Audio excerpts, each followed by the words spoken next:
कर्जे पे कर्जा, कर्जे पे कर्जा। अरे इतना तो मुगलों के टाइम पे और अंग्रेजों के टाइम पे भी लगान नहीं देना पड़ता था। और नमक से लेकर बच्चे की हग्गी खरीदने तक, मोबाइल रिचार्ज कराने तक टैक्स पे टैक्स, टैक्स पे टैक्स दिए जा रहा हूँ। आप इंसान हो या क्या हो, आपको नहीं पता चलता है कि ये संवैधानिक है, असंवैधानिक है। आप किसी ड्यूटी को कर रहे हो, सेना का कुछ एक दायरा होता है और उस दायरे के अंदर बात करनी चाहिए। सेना के जीवन को तुम्हारे सोशल मीडिया पे प्रचार प्रसारण करूं कि हमारा जीवन क्या होता है। युद्ध हो जाता, युद्ध कर देते अगर परिस्थितियां ऐसी होती बनती।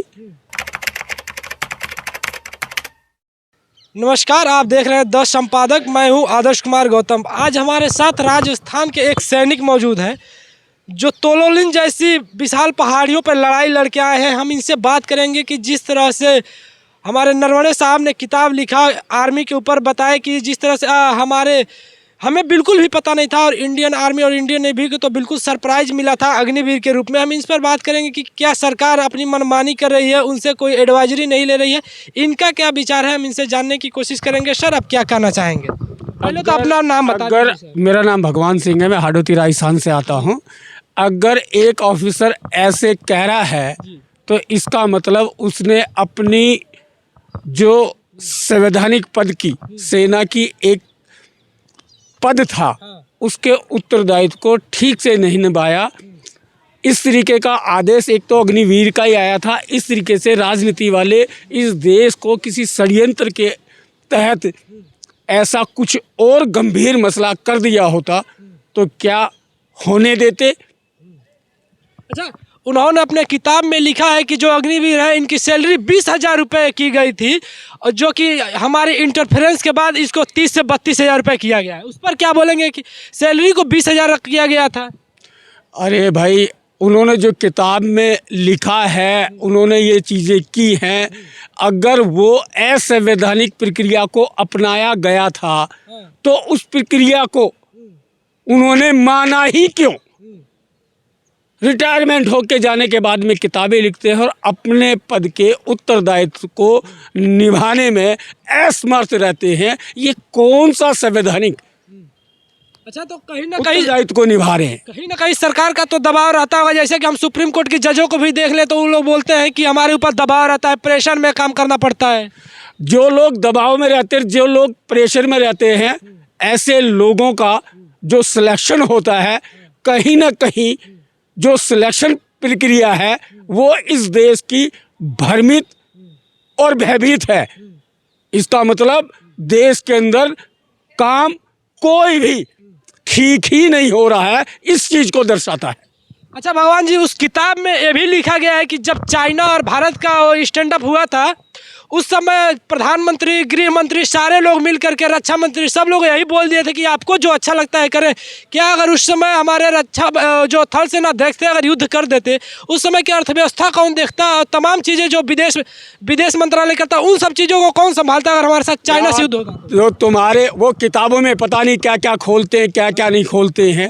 सेना का कुछ एक दायरा होता है और उस दायरे के अंदर बात करनी चाहिए।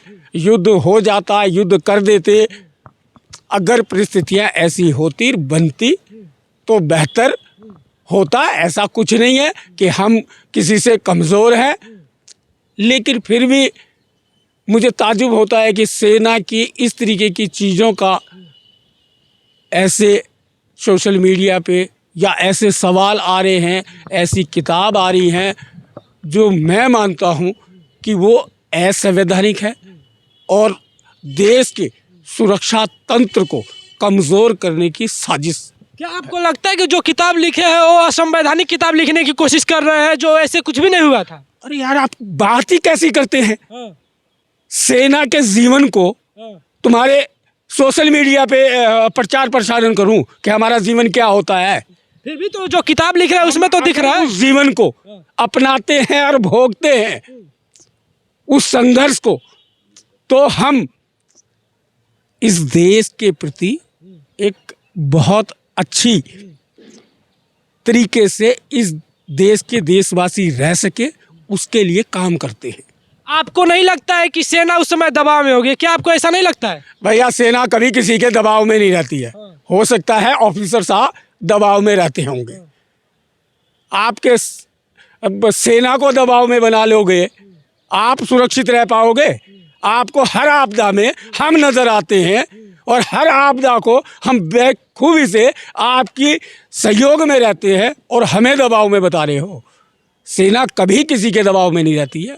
हाँ, कुछ हो सकते हैं जो बड़े पद पे बैठे हो, उनके बहलावे फुसलावे की बातों को मानते हो। ऐसी बातें मानने का ही परिणाम है कि आज सेना की पेंशन विसंगतियां हैं। ऐसे ही कुछ अफसरशाहों को दबाव में लिए गए निर्णय की ही पेंशन विसंगतियों को दर्शाता है। कहना यह है कि सेना में अफसरशाही चलती है। अरे यार, कोई गलत ऑर्डर दे देगा, आप मान लोगे क्या? आपको नहीं पता है? आप इंसान हो या क्या हो, आपको नहीं पता चलता है कि ये संवैधानिक है असंवैधानिक है। आप किसी ड्यूटी को कर रहे हो तो आपको कह दिया जाएगा कि कुछ भी उल्टा सीधा कह सकता है कोई? इस देश के अंदर कोई कानून व्यवस्था है? फिर आप लोग ऐसे पता नहीं कौन सी किताबों पे सवाल पूछने लग जाते। अरे कभी भी सवाल पूछो। इस देश के अंदर, इस देश के माननीय और देश के प्रधान सेवक पंचवर्षीय योजनाएं लाई थी। उन पंचवर्षीय योजनाओं का क्या हुआ, कहाँ गई, क्या चल रहा है, क्या नहीं चल रहा है? अरे मैं जिस दिन, अरे सुन तो लो, मैं जिस दिन मजदूरी करता हूँ और मेरी मजदूरी की जो तनख्वाह मिलती है उस तनख्वाह से टैक्स देना शुरू करता हूँ और नमक से लेकर बच्चे की हग्गी खरीदने तक, मोबाइल रिचार्ज कराने तक टैक्स पे टैक्स दिए जा रहा हूँ। और उसके बाद में देश के प्रधान सेवक प्रधानमंत्री माननीय कर्जे पे कर्जा। अरे इतना तो मुगलों के टाइम पे और अंग्रेज़ों के टाइम पे भी लगान नहीं देना पड़ता था, जो आज इस लोकतंत्र से निष्पक्ष सरकारें, इस देश के लिए काम करने वाले लोग इतना लगान ले रहे हैं। अच्छा भगवान जी, कहीं ना कहीं जो आप बात कर रहे हैं ये कोई मामूली सी किताब नहीं है, हमारे पूर्व थल सेना अध्यक्ष की किताब है, उस पर चर्चा हो रही है। आप बोल रहे हैं कि कौन सी किताब? और आपका मीडिया और देश की सरकार उस किताब के खिलाफ कानूनी दायरे में जाकर कोर्ट में पिटीशन डालो, कार्रवाई करवाओ। क्या सत्य है और क्या गलत है, जो भी गलत हो उसके प्रति कानूनी कार्रवाई होनी चाहिए। सर एक बात और है कि उस किताब में ये भी लिखा गया है कि राहुल गांधी उस समय अध्यक्ष उसमें जो है भाषण दिए थे कि अग्निवीर योजना जो है सेना के ऊपर थोपा गया है। उस किताब में ये भी दावा है कि बिल्कुल सही ऐसा ही है। देखिए, कोई भी योजना लगा लीजिए, कुछ भी लगा लीजिए, कुछ भी चीज़ें हैं जो हमेशा चुनावी प्रक्रिया से चुने हुए लोग की जो कार्य पद्धति होती है, आप एक चीज़ बता दीजिए कि देश हित में वो वाली पद्धति को अपनाते हैं। सर कोई भी नेता है जो देश में संवैधानिक प्रक्रिया को इस समय नहीं अपना रहा है? आपको लगता है अगर अपना रहा होता तो लोग रोडों पे होते, लोग न्याय की बात कर रहे होते, लोग लोकतंत्र की बात कर रहे होते। जनप्रतिनिधि अधिनियम 1951 में चुनाव के जो प्रावधान है उनमें इतने संशोधन हुए होते, निष्पक्ष होता, न्याय हित में होता। हर 2 साल में इस देश के अंदर अगर संशोधन हुए तो चुनावी प्रक्रिया के लिए चुनाव आयोग में संशोधन हुए इस देश में, क्योंकि इस देश के अंदर चुनावी प्रक्रिया निष्पक्ष और स्पष्ट नहीं है। अभी तो खुशी मनानी चाहिए, एक बिल पारित हुआ है। आप मनाइए, आप मनाइए। अरे मैं कह रहा हूँ ना, आप मनाइए। नेताओं को मनाना चाहिए, राजनीतिक दलों को मनाना चाहिए। हम लोग को तो गम मनाना चाहिए। मीडिया के ऊपर लगाम लगाने के लिए पुलिस के हाथ में जो है सब चीज दिया जा रहा है। अब बताइए, हो सकता है आप गलत होंगे, आपको कोर्ट जाना चाहिए। संविधान आपको इक्वलिटी का अधिकार देता है, बोलने का अधिकार देता है और किसी से सवाल करने का अधिकार देता है, तो आपको कोर्ट जाना चाहिए। भगवान जी सब कुछ छोड़िए, जो हुआ अग्निवीर, जो नहीं हुआ। आप एक सेना है, सेना के तौर पे ड्यूटी किए हैं, क्या सेना को 4 साल के लिए रखना चाहिए देखिए, या हट जाना चाहिए? देखिए, जो भी आज के टाइम पे जो सेना के अंदर परिस्थितियां उत्पन्न है, कहीं ना कहीं हमारे देश के सुरक्षा चक्र को कमज़ोर करने की नीति पर चुनावी प्रक्रिया से चुनकर आए हुए लोगों का एक षड्यंत्र है। जो क्या आप खुलकर थोड़ा बता सकते हैं कि कौन सी चीजें हैं जो नहीं हो पा रही हैं?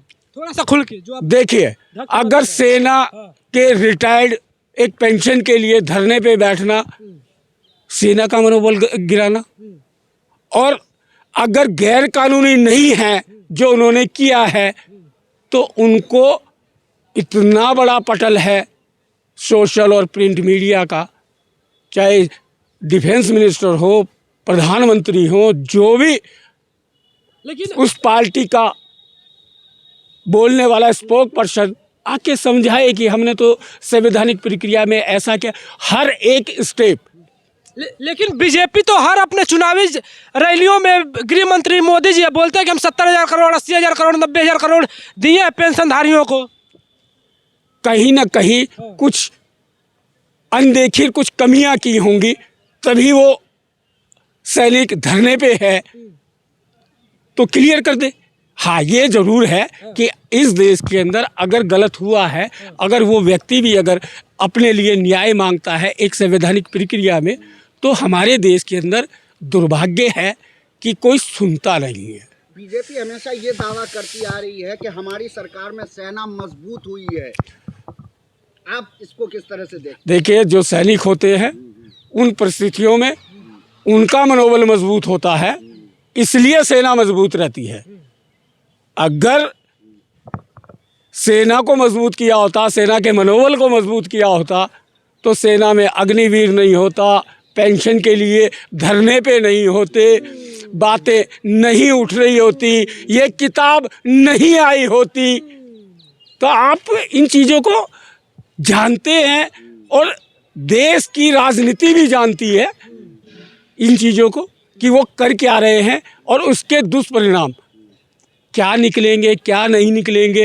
अच्छा भगवान जी, ये बताइए, जिस प्रकार से आप तोलोलिन जैसी किस पहाड़ी पर आप लड़ाई लड़े हैं उधर से, एक मिनट मेरी बात सुन लीजिए, एक मिनट। इधर देखिए, जिस प्रकार से इधर देखिए, हर आदमी जाता है सेना के अंदर संघर्ष करना, और किसी भी आदमी का इंडिविजुअल के संघर्ष का बातें करना ना करना, आपको इस देश के बारे में, इस देश के लिए आप क्या सहयोग कर सकते हो, इस देश का आम नागरिक क्या सहयोग कर सकता है, इस देश का राजनीतिक दल क्या सहयोग कर सकता है, इस देश का आम नागरिक क्या सहयोग कर सकता है, इन पे बातें की जाए, इन पे लोगों की जवाबदेही बनाई जाए।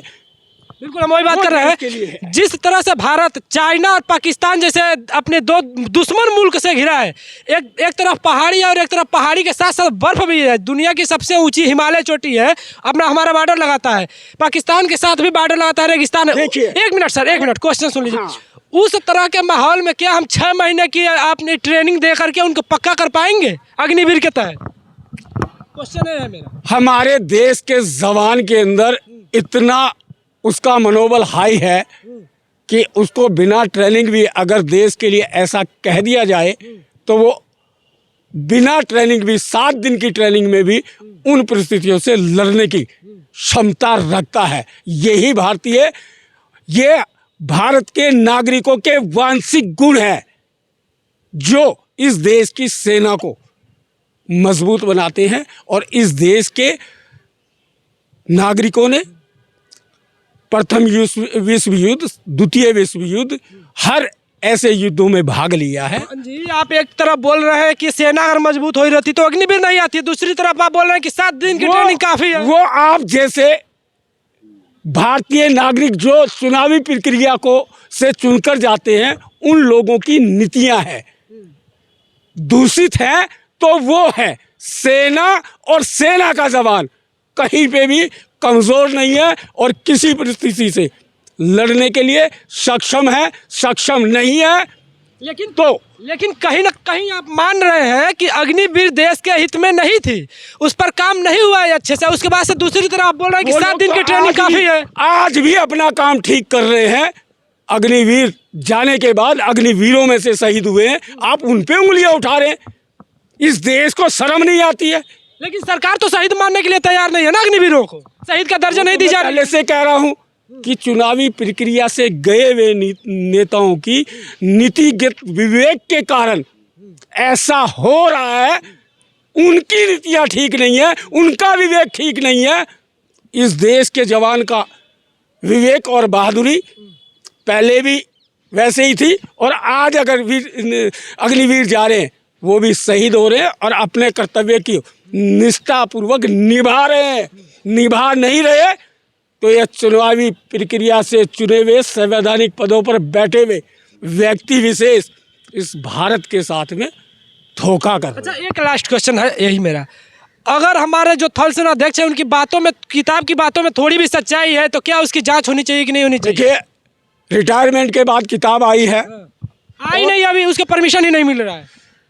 अरे तो फिर इतनी चर्चाएं चल गई है और इतनी चर्चाएं चल गई है तो किताब आए चाहे ना आए, इंक्वायरी होनी चाहिए। अगर जो भी दोषी हो और जो भी षड्यंत्र को सहयोगी रहे हैं उन हर आदमी पर कानूनी कार्रवाई होनी चाहिए।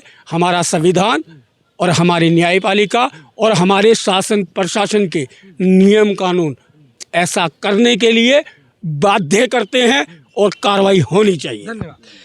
जिस प्रकार से आप देख सकते हैं कि हमारे थल सेना के भी सिपाही रह चुके हैं और तो हाई पहाड़ियों पर रेंजर से पे जाके लड़ाई लड़े हैं, अगर ये भी मान रहे हैं कि अगर सेना ने काम किया रहता तो अग्निवीर जैसी योजनाएं नहीं आती, लेकिन उसके बावजूद सरकार लाई है। अब हालांकि सेना है तो इनके अंदर जोश रहेगा, जुनून है, 7 दिन की ट्रेनिंग बोल रहे हैं, लेकिन कहीं ना कहीं हमें देखना होगा कि जिस तरह से हम चाइना और पाकिस्तान जैसे देशों से घिरे हैं, चाइना जैसे कि दोनों एटॉमिक पावर है, दोनों के पास एम्यूनेशंस है, हथियार है।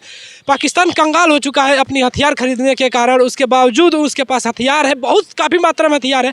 इन तमाम चीज़ों को हमें देखना होगा और हमें कहीं ना कहीं अग्निवीर पर दोबारा से हमें सोचना होगा, विचार करना होगा, कहीं ना कहीं उसे चेंज करने की ज़रूरत है। आप लोगों को क्या लगता है, अग्निवीर बदलनी चाहिए कि नहीं बदलनी चाहिए, और उन्हें शहीद का दर्जा दिया जाना चाहिए कि नहीं दिया जाना चाहिए?